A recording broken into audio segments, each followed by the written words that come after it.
Hello everyone, স্বাগত জানাচ্ছি আরেকটি নতুন লঞ্চ জার্নি ব্লগ ভিডিওতে।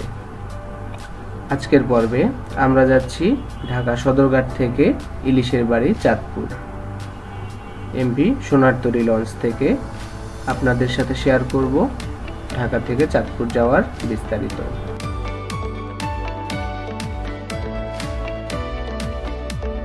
তো ঘড়িতে সময় সকাল 6টা।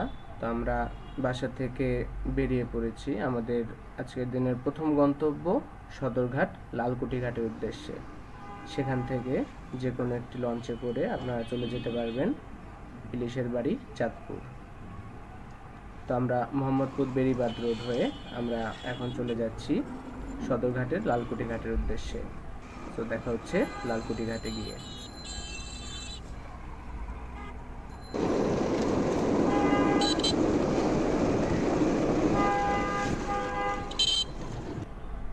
এখানে দেখা যাচ্ছে বাবুবাজার ব্রিজ। আমরা প্রায় চলে এসেছি। তো এখন হচ্ছে আমরা 10 টাকা ঘাট টিকিট কেটে আমরা প্রবেশ করলাম সদরঘাটে লঞ্চ টার্মিনালে। তো সদরঘাটে প্রবেশের পরই আমাদের চোখে পড়লো বেশ অনেকগুলো লঞ্চ এখানে দাঁড়িয়ে আছে। এখানে দেখা যাচ্ছে সোনারতরী 2 লঞ্চ, যেটি আমাদের আজকের যাত্রা সঙ্গী। এখন ঘড়িতে সময় সকাল 7টা। সো আমাদের সামনে প্রথম অপশন হচ্ছে সকাল 7টা 20 মিনিটে ছেড়ে যাওয়া সোনারতরী 2 লঞ্চটি। এখানে আরও দেখা যাচ্ছে মেঘনা রানী, যেটি সকাল 8টায় ছাড়বে, এবং বগদাদিয়া 7। তো আমরা 7টা 20-এ ছেড়ে যাওয়া সোনারতরী 2 লঞ্চে আজকে চাঁদপুর পর্যন্ত ভ্রমণ করব। তো আমরা চলে এলাম লঞ্চের রুফটপে। তো এখান থেকে হচ্ছে নদীর সৌন্দর্য সব থেকে ভালোভাবে উপভোগ করা যায় আমার মনে হয়।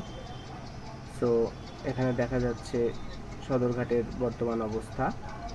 এটা হচ্ছে বগদাদিয়া 7 লঞ্চের রুফটপ। তো বর্তমানে চাঁদপুর রুটটি বেশ জনপ্রিয় এবং ডে সার্ভিস হওয়ায় এখানে মোটামুটি ভালো পরিমাণ যাত্রী পাওয়া যায়। তো এখানে হচ্ছে লঞ্চ ছাড়ার মুহূর্তে কয়েকজন যাত্রী উঠলো এবং আমাদের লঞ্চ তার ঠিক টাইমে অর্থাৎ 7টা 20 মিনিটেই সদরঘাট ত্যাগ করলো।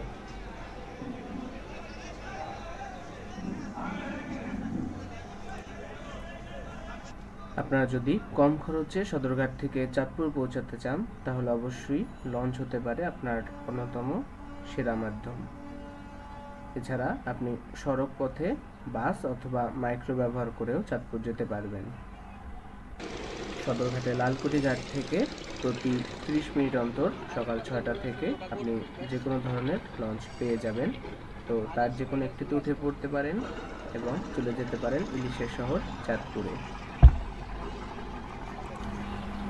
সেক্ষেত্রে আপনাকে ডেক ভাড়া গুনতে হবে 200 থেকে 300 টাকা, এবং একটু স্বাচ্ছন্দ্যে যেতে চাইলে আপনার single cabin O double cabin যথাক্রমে 700 থেকে 1500 টাকার মধ্যে আপনারা পেয়ে যাবেন।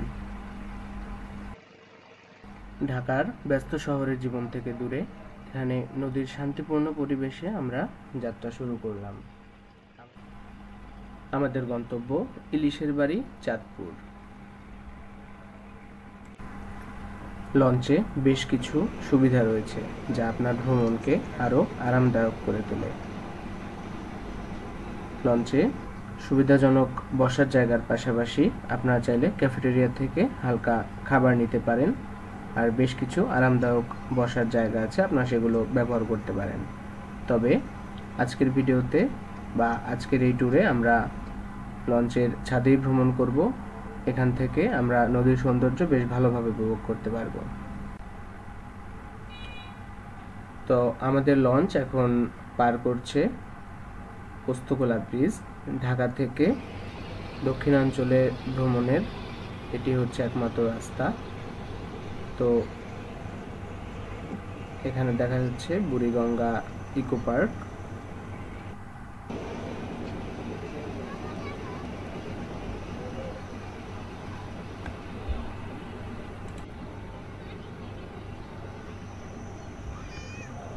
তো আমাদের লঞ্চ এখন পার করছে বুড়িগঙ্গা রেল সেতু, যেটা হচ্ছে ঢাকা থেকে পদ্মা সেতু হয়ে যে রেল লাইনটি চলে গেছে তার একটি অংশ। তো লঞ্চের ছাদ থেকে ব্রিজটিকে দেখতে বেশ ভালো লাগছে। লঞ্চের ভেতরে যাওয়ার থেকে আমার কাছে মনে হয় লঞ্চের আপার ডেক অথবা রুফটপে আপনারা জার্নি করলে সবথেকে ভালোভাবে নদীর সৌন্দর্য উপভোগ করতে পারবেন। যেহেতু এই লঞ্চটি ডে ট্রিপে চলে, সো এখানে আপনার নদীর সৌন্দর্য দেখতে দেখতে যাওয়াটাই হচ্ছে বুদ্ধিমানের কাজ হবে বলে আমার মনে হয়। আর যদি আপনি আরও একটু আরামে যেতে চান তাহলে নিচতলায় আপনার এসি কেবিন এবং নন এসি কেবিন দুটোই আপনারা পেয়ে যাবেন। এছাড়া সিটিং চেয়ার এসব তো আছেই।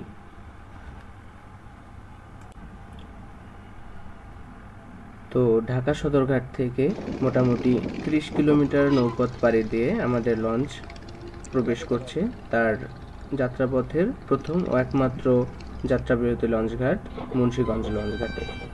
তো এখানে দেখা যাচ্ছে মুন্সিগঞ্জ জেলার মুন্সিগঞ্জ লঞ্চঘাট।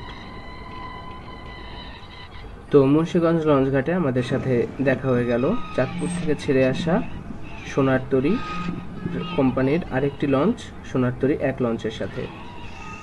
তো মোটামুটি আমাদের ঘড়িতে সময় সকাল 8টা 30 মিনিট, আমরা 7টা 20 মিনিটে সদরঘাট ত্যাগ করেছিলাম। মোটামুটি 1 ঘন্টা 10 মিনিটের মধ্যে আমরা মুন্সিগঞ্জ জেলার মুন্সিগঞ্জ লঞ্চঘাটে প্রবেশ করেছি।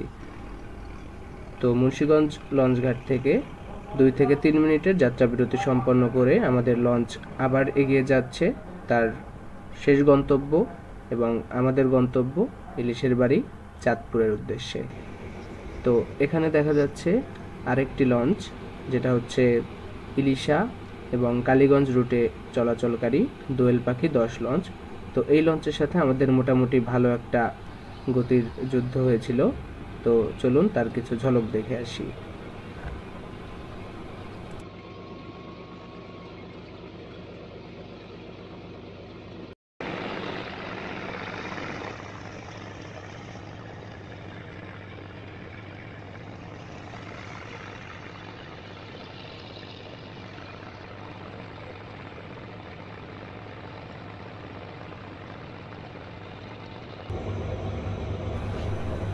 নদীমাতৃক বাংলাদেশের সৌন্দর্য উপভোগ করতে হলে আপনাকে অবশ্যই লঞ্চে ভ্রমণ করতে হবে। লঞ্চে ভ্রমণ করলে আপনারা প্রকৃতিকে আরও কাছ থেকে অনুভব করতে পারবেন।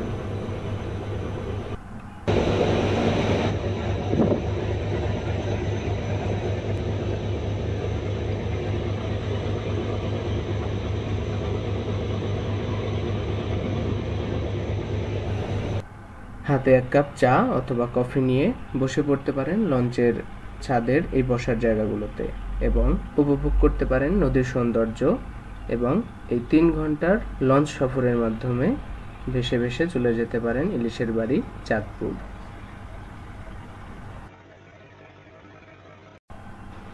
তো চলুন নদীর সৌন্দর্য দেখতে দেখতে এবং এর ব্যস্তময় জীবন উপভোগ করতে করতে চলে যাই চাঁদপুর লঞ্চঘাটে।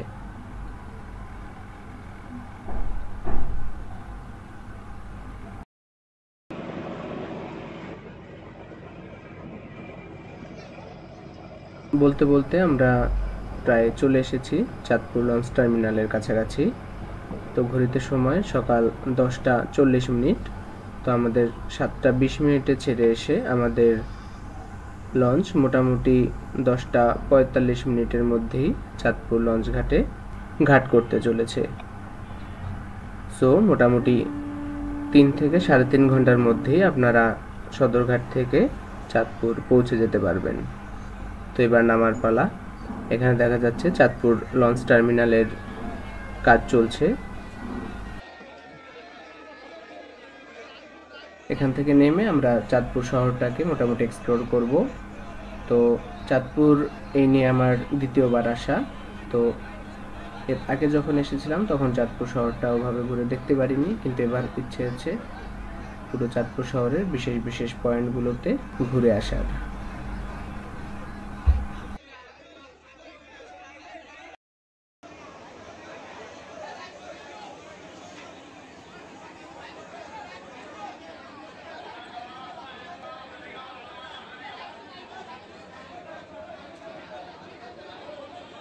তো আমরা লঞ্চ থেকে নেমে পড়েছি।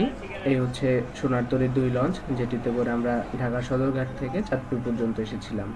তো এখানে আরও কিছু লঞ্চ দেখা যাচ্ছে এবং এ হচ্ছে ঘাটের অবস্থা। তো লঞ্চঘাট থেকে নেমে আমরা এখন রিক্সা নিয়ে চলে যাচ্ছি চাঁদপুর শহরটা এক্সপ্লোর করতে। তো চাঁদপুরের বিস্তারিত ভিডিও আমরা পরবর্তীতে আপলোড দিব। আজকের ভিডিওটা এই পর্যন্তই। সবাই ভালো থাকবেন। দেখা হবে চাঁদপুরের বিস্তারিত ভিডিওতে। ধন্যবাদ।